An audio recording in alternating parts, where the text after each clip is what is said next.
Disney films are some of the most beloved of all time, but there are parts that even the most avid fans haven't caught yet. Some of them weren't meant to be found either, everything from adult images to inadvertent bathing suit parts having slipped through the censor's cracks.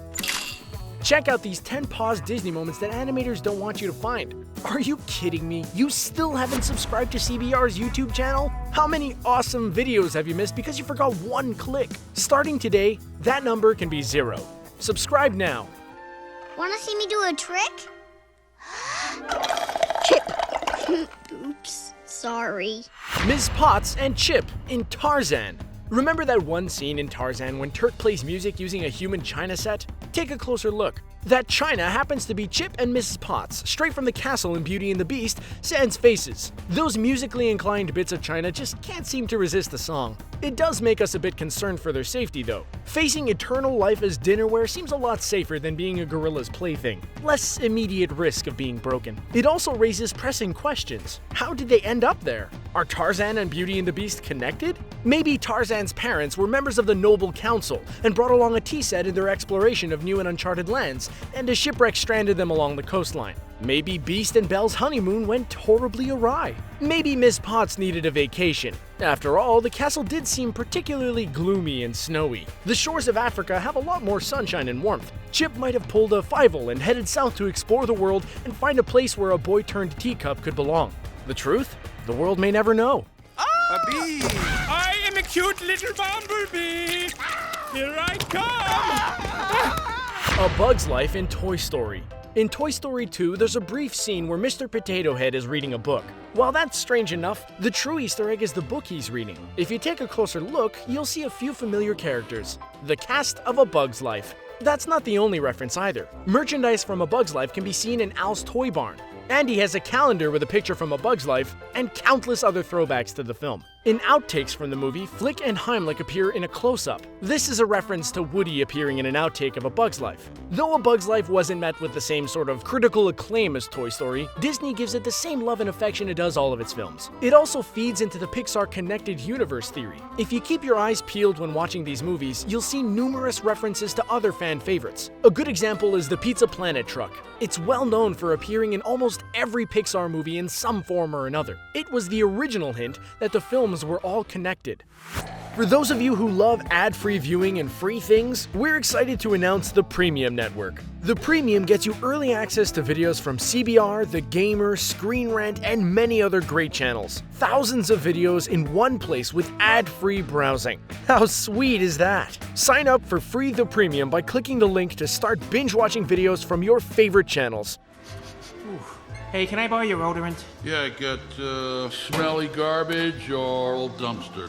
Sully in Brave. Monsters, Inc. quickly claimed a place in fans' hearts, not only for the quick-witted zingers from Mike Wazowski, but also because of Sully's gentle nature. The giant purple and blue monster seemed scary, but his softer side always prevailed. In the movie Brave, the crazy old witch that lives in the hut has a collection of wooden carvings. If you look closely, Sully can be seen carved into the side of one of these blocks, depicted with runes all over his body. That isn't the only self-referential frame in Brave, though. In the very same hut, you can see the witch working on yet another carving. The Pizza Planet truck. Many fans believe that the monsters from the Monsters, Inc. world were created by magic, which is why the witch would be so familiar with them. This would also explain how the monsters were able to travel between dimensions and paves the way for some of the more far-fetched ideas fans have on how the films are all connected. Though Disney hasn't commented on these theories, it's clear that the Easter eggs are included on purpose. Perhaps in the future, we'll get a Pixar film that brings together the past 2 decades worth of movies into one epic film. Wow, the big blue. What's it like? Big and blue? I knew it.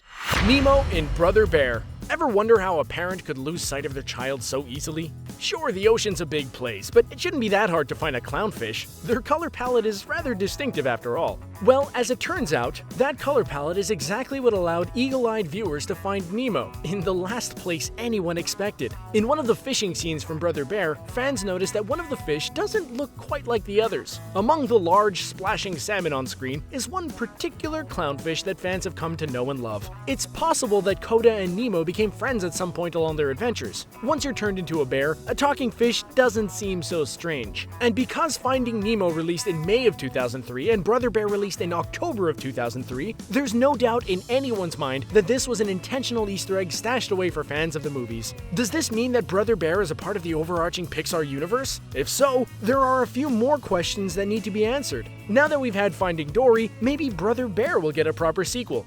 He's as mad as a hippo with a hernia. Ooh, I quiver with fear. Scar in Hercules. Remember Scar, Simba's traitorous yet charming uncle that wanted to take over the throne? Remember the scene where he whispers, "Long live the king," and throws Mufasa over the edge? You know you do. We all do. Our therapy bills are proof of that. If you felt as much anger towards Scar as most did, the revenge Simba claims at the end of The Lion King likely is not enough. You want more. Well, you're in luck.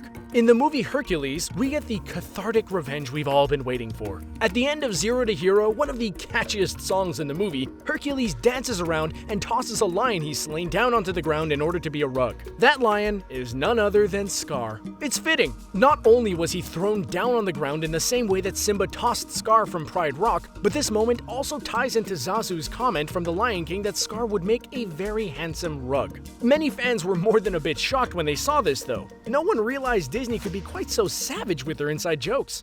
Did I hear someone ask for America?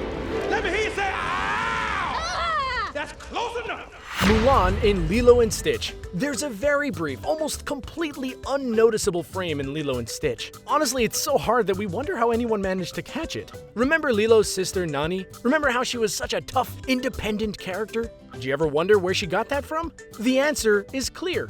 Mulan. Oh, hi guys! In one small frame, a Mulan poster can be seen hanging on her wall. Who could forget how incredible of a character Mulan was? Not only did she pose as a male soldier to take her father's place in the war, but she single-handedly saved all of China from the Han invasion. Without her presence, the Chinese army likely never would have succeeded. And like Lilo, Mulan had a companion, the Eddie Murphy-voiced Mushu. Fans have long known that Disney likes to fill its films with self-referential material, so it should be no surprise that fan favorites refer back to other fan favorites. Even so, we're always surprised when it happens, and delighted too.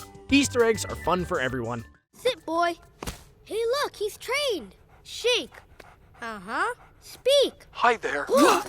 Doug and Ratatouille. There's a scene in Ratatouille when Remy is sneaking across a darkened room, only to be caught by a dog. While the dog is never seen on screen, his shadow is quite clear, and more than one person has pointed out that the shadow looks exactly like Doug, the dog from Up. While the timeline of these films isn't clear, everyone is happy to see Doug and his easily distracted antics again. We've touched on the connected Pixar universe time and time again, and this is just more proof of that theory. So what was Doug doing in France? Who knows? Maybe Carl and Ellie lived there at some point. Or maybe Doug went on to live there after the events of Up took place. The screen's focus is on Remy, so it's easy to ignore the shadow in the background or dismiss it as nothing more than a dog. Imagine viewers' delight when they notice, perhaps on the second or third viewing, who the dog actually is. I know we reacted with glee when we realized who the pup causing Remy all that terror actually is. Especially when you realize that Doug probably just wanted to play with Remy rather than actually hurt him. We are Siamese, if you please. Lady and the Tramp in 101 Dalmatians. Dogs make movies better. Period. No movie has ever suffered by including a dog. And what could be better than one dog? 101 of them. 101! In the well-known story of Pongo and Perdita chasing down their lost pups, the parents of all those puppies enlist the help of other dogs to find them. In the shadows of one darkened alleyway, the outlines of Lady and the Tramp from the beloved classic Lady and the Tramp can be seen. Knowing the streets as they do, it's no surprise that these two might have heard rumors about the pup's location. At the same time, it does our hearts good to see puppers working together for a common goal. Sadly, this single appearance seems to be where the crossovers end, but we would love to see more instances of dog-based movies coming together. If you're watching this and have never seen some of the older Disney films, stop what you're doing and go see them now. Lady and the Tramp, 101 Dalmatians, and multiple other movies are a bit older, but well worth seeing. Keep in mind that the original Lady and the Tramp was released in 1955. The movie's well over 60 years old now. What are we gonna do, Buzz? Use your head. But I don't want to use my head! Rex in WALL-E. WALL-E might be all alone on Earth, but he's managed to make it quite comfortable for himself. However, that leads to a rather sad discovery. Rex from Toy Story stashed away behind some bowling pins. The story of Wall-E takes place far into the future, long after Andy and his mom would have passed on. Since we don't know how long toys live, it's reasonable to suspect that perhaps the rest of the Toy Story crew is alive and well somewhere, but without children to play with them. It's a bittersweet sort of Easter egg. Can the toys live in the polluted future of Earth? Maybe a future child will pick them up and we'll get a Toy Story set in a futuristic world where Buzz is much more at home and Woody is even more the archaic hero of spaghetti westerns. It would certainly lend a stronger sense of nostalgia to the films. It could even be the follow-up to the end of Andy's Tale. Actually, the more we think about this type of sequel, the more we want to see it happen. What do you think? Would it be a great addition to the Toy Story saga?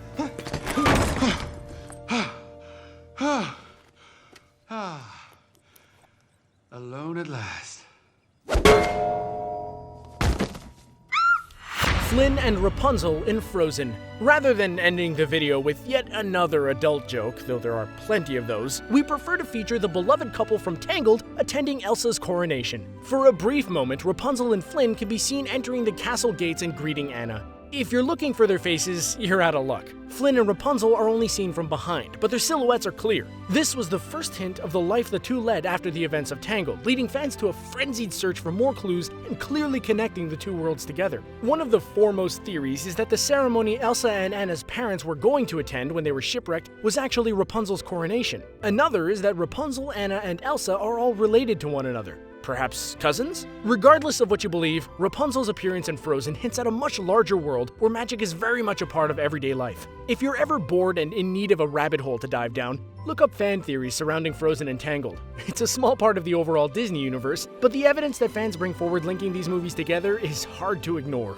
Am I right? Hi. The magical world of Disney is plenty magical. Not only for children, but also for adults. And adult themes if these hidden images are to be any indication. If you like this video, hit subscribe and keep an eye out for more of our content. Don't forget to comment below and let us know about your favorite segment. Thanks for watching!